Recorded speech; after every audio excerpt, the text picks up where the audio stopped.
Now we all know what time it is. Interview time.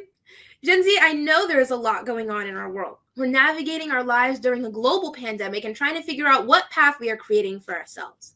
Today, I am joined by one of the members of Gen Z who has been putting in the work to ensure our views on issues are being heard. Maxwell Frost work is inspiring. He is passionate about our generation and is working every day to ensure we have a future. I'm so happy to have him as our guest today. Hello, Maxwell. Thank you for joining us.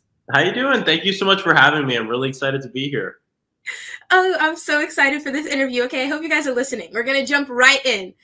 With everything going on this week, I want to start by asking about the Haitian refugees issue that is happening at the Texas border. You tweeted about the need for us to care about our Haitian brothers and sisters.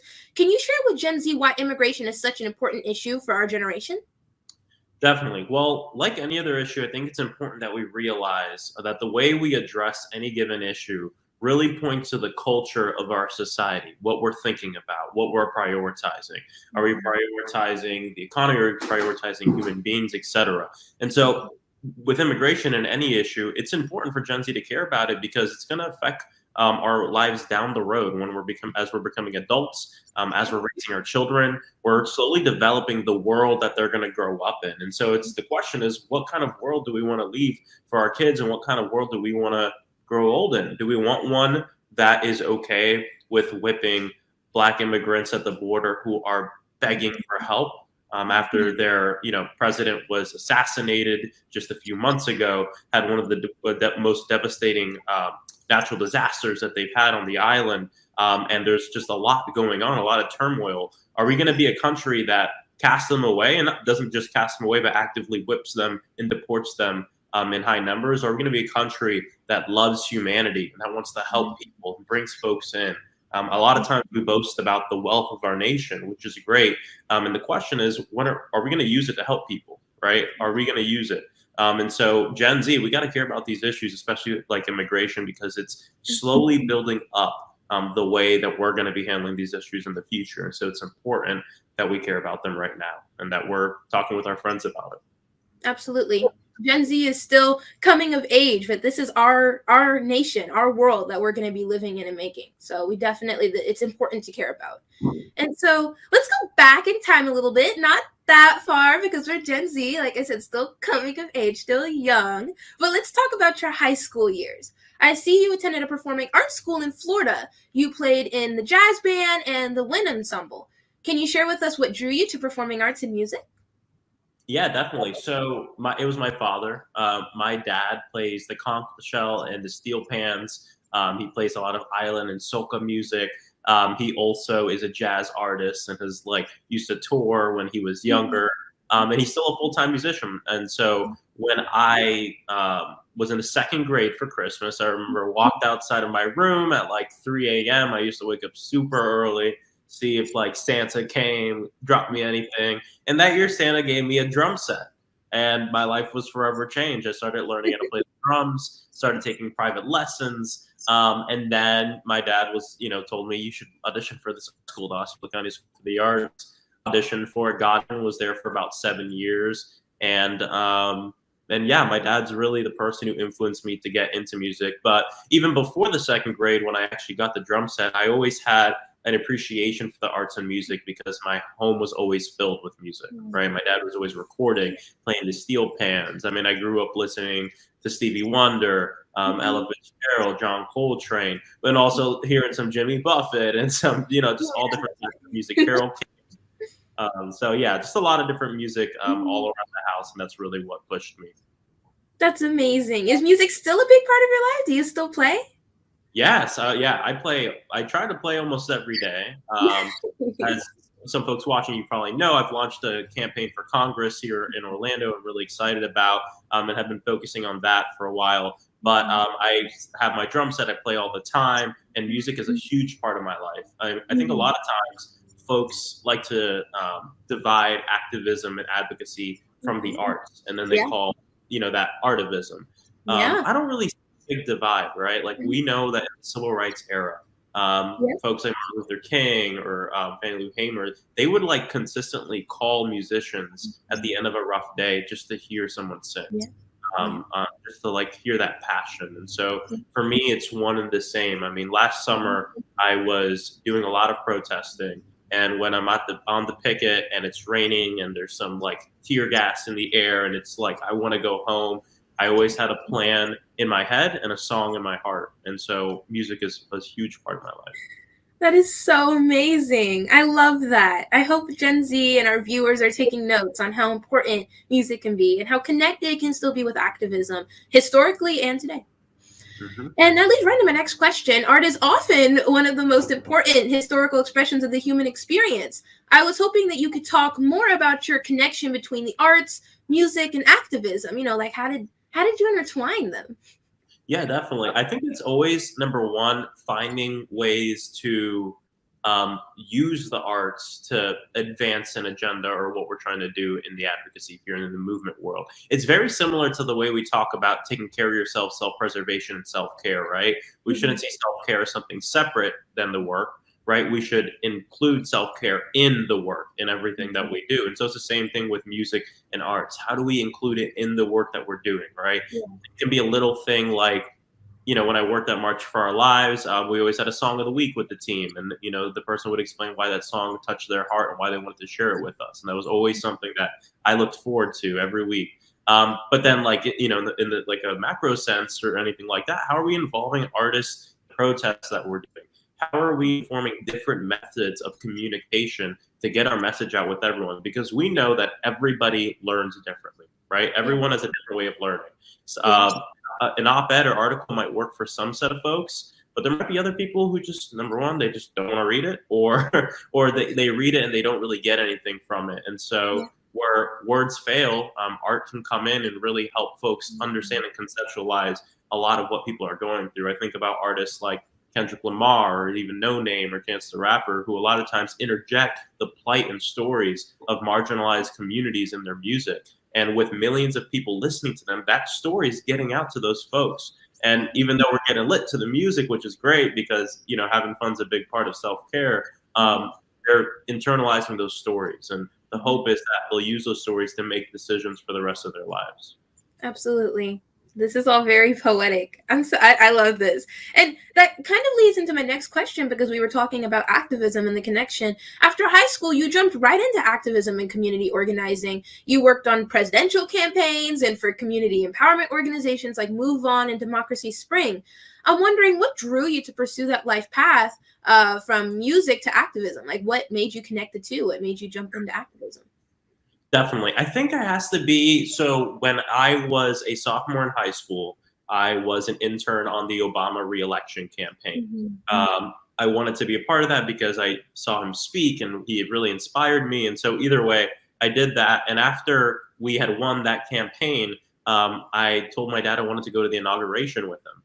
And he was like, yeah, find tickets. Good luck with that, right? So I go on the website. I go on the Presidential Inaugural Committee website, and I'm looking through, and I see a link that says, like, apply for tickets. I applied for tickets. And then I used to go on the website every day to kind of see if there's any updates. And one day there was a little, like, footer at the bottom that said, apply to perform. And I was like, okay. And I clicked the button, and it said apply to perform at in the inaugural parade.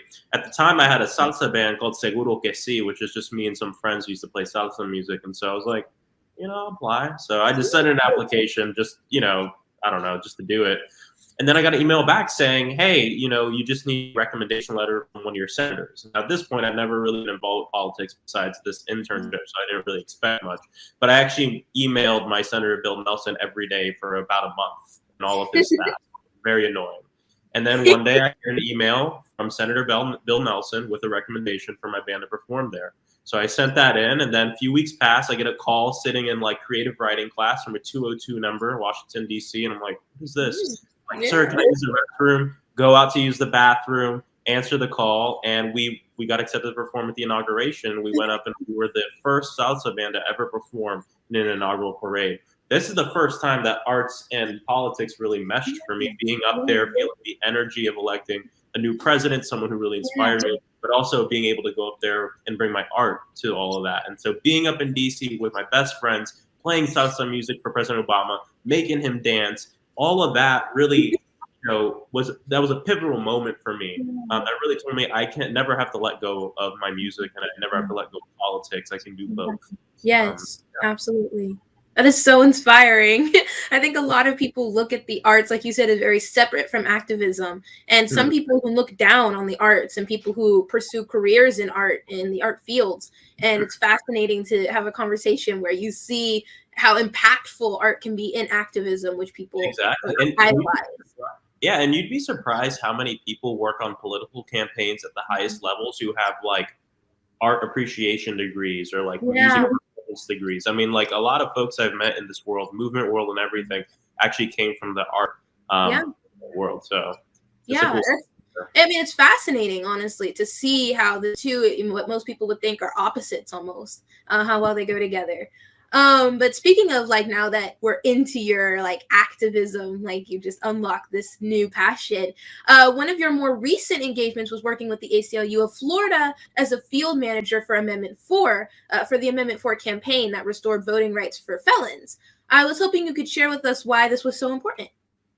Yeah, 100%. So, I think a lot of times we live our lives and we are siloed from certain groups of folks. And one of those groups of folks that I've never really interacted with as a young person in this country was people who were incarcerated or returning citizens, which is what I like to call people with previous felonies, just to not like put a label on them for the rest of their lives. And so, like returning citizens, people with previous felonies in my state of Florida, when they got out of jail after they've paid their debt to society, which sidebar, we know that we have a racist criminal justice system, and that debt that is usually put on a lot of these folks disproportionately go to black and brown people.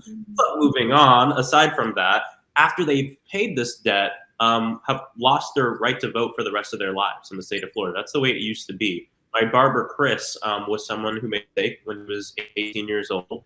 And now he's in his 40s. He's been cutting my hair for 10 years, and he voted for the first time in 2018. This is part of the reason why working for the ACLU on Amendment 4 was so personal to me. I always thought about Chris. I always thought about his kids. I always thought about the amazing work he did in our community, cutting people's hair for free so that way they could go to school if they couldn't afford a haircut. And there's tons of people like Chris all across Florida, people who made a mistake. And a lot of times, we live in a country where there's systems of oppression that push marginalized communities to make these mistakes so that way they can feed their families. And so it's a whole cycle of kind of like oppression and people going in a cycle and then not being able to vote. And so being part of this campaign that got voting rights to over 1 million people with previous felonies was the greatest honor of my life. And it's just important that we recognize how important voting rights are. And I always say this to everyone, like all the organizers I talk to, right? Voting alone isn't going to completely save all of us, right? There's a lot we need to do. Culture change, which we can do through art and music, hitting the streets to protest, to sometimes disrupt the peace, to shake people and say, look at this problem. It's going on right here in Orlando. And then voting so we can get people in office who can not just be allies to us, but accomplices in this mission for justice. And so we have to use every tool in the toolbox. And one of those tools is voting. And so as someone who's about the oppression of like all marginalized people across the country and in the world, giving everyone the voice to be a part of selecting their leaders is just something we should all inherently be excited about fighting for and be passionate about. Absolutely. I love that. Very articulate policymakers that are accomplices for justice. I love it. So this actually goes hand in hand with my next question. After the Florida campaign on Amendment 4, you went to work as a national organizer for the ACLU. Now, Gen Z is used to talking in alphabet, but I'm unsure how many know what the ACLU is and the important work that they do. I was hoping you could take a moment and share with us what the American Civil Liberties Union, the ACLU, does and why their work is so important to Gen Z. 100%. Yeah. So the American Civil Liberties Union is a nonprofit organization that's been around for over 100 years, which is wild to think of.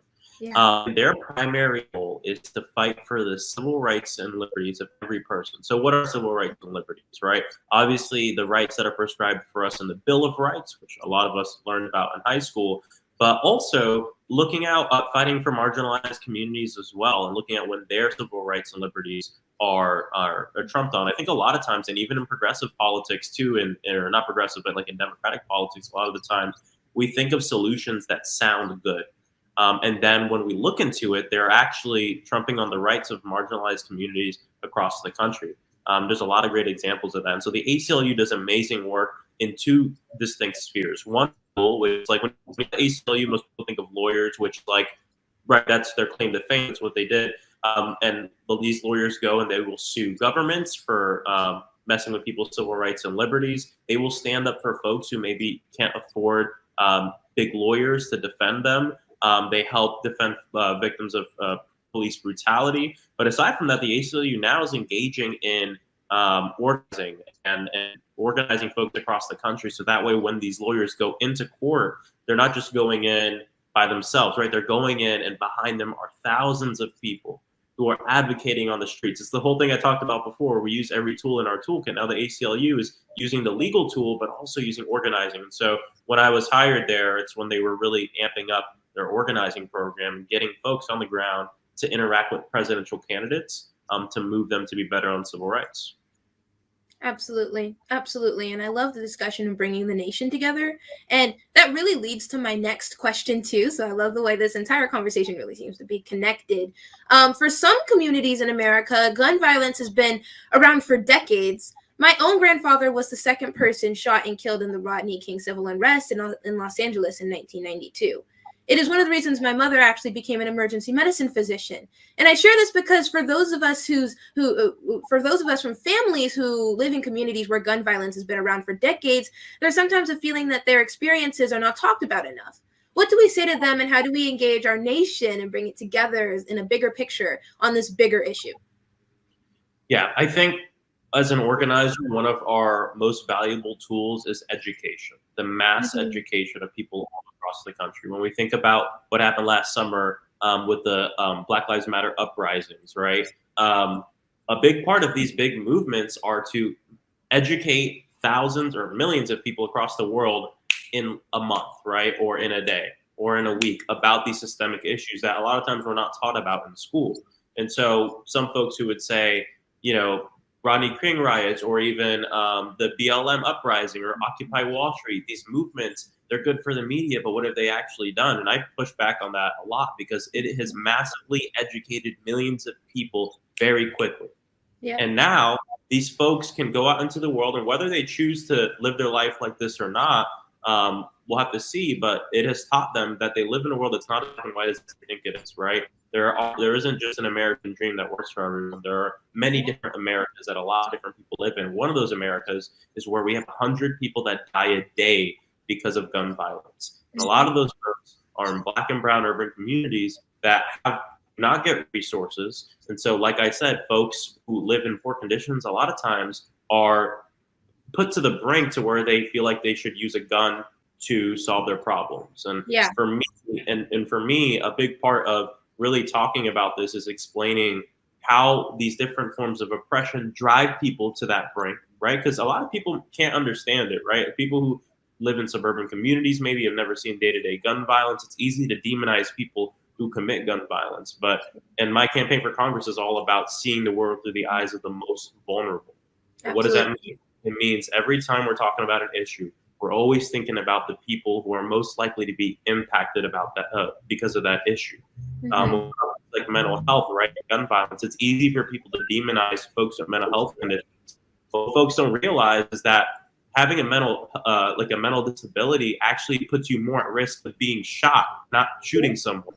And so it's realizing all these intersections, how all these issues combine, and how the most marginalized communities are affected by them. And there's ways we can, because this is very complex, right? But there's ways that we can get a lot of this education in a movement, in art, in shows like this one, where people can really understand the complexities of this country and then boil down to one simple answer: loving every single person they meet and fighting for justice so everyone can live their best lives, right? Absolutely. It's more complicated, but the solution at its heart is very simple. And so that's what my campaign is all about, and that's what our organizing is to be about, educating every single person. Absolutely, absolutely. It's definitely that acceptance, being able to, in order to have unity, you need to have acceptance. I love that. And I think that like what you said is really important about education and it being the foundation of the American dreams, plural. Exactly. with different dreams. I love it. And I have one more question. I know we're on a timeline, but I think this question's a good kind of wrap-up question, as you've mentioned that you have a congressional campaign going on. And so I think that this is very interesting to look at. In the last election, there was a significant uptick in voter participation by 18 to 29-year-olds. In fact, an NBC exit poll found that Gen Z voters ages 18 to 24 had the biggest gap between supporting President Biden and President Trump. President Biden received 65% of our votes, a 34% gap. So we voted and we helped win crucial states like Georgia and Pennsylvania, but voting is just the first step. Now we have to keep engaged with policymakers and on policy issues. What do you think we should be focusing on? Like I said, I know you're doing your congressional campaign, which is so exciting for all of Gen Z, all people of color. You know, there's definitely a lot of support behind you, just clearly by this data, but then also as a Gen Zer. So I'm just interested in what you think of these stats, and then also from your congressional campaign viewpoint, what do you think some really pressing issues for Gen Z are? Yeah, definitely. And also, like, calling back to what you just said, right? We had the largest youth voter turnout in our country's history this past year during a pandemic. And who do we have to thank for that? There's a lot of different folks to thank. All the organizers on the ground that were registering people to vote, getting people out. The BLM uprisings, which I believe politically activated millions of young Gen Zers all across the country in a month, in 2 months, in 3 months. And so there's a lot that we can attribute it to.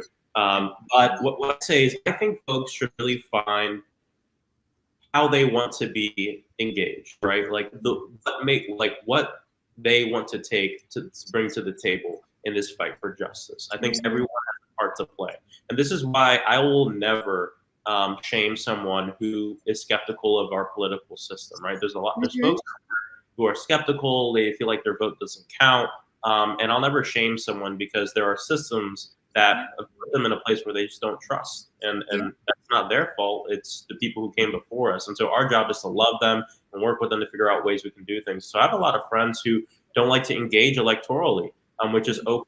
And so what they focus on is mutual aid in the community, working outside of the system to provide resources for people who need it right now. That work is incredibly important. I'm a part of our mutual aid network here in Orlando. And I encourage everyone to be part of mutual aid, even if it's something like a little library, or if it's something as big as consistently feeding people. That work needs to be done. But then there's also folks who can go to the street, right, and take direct action to, like I said, disrupt the peace. And something I always tell people is there's a difference between violent protest and peaceful.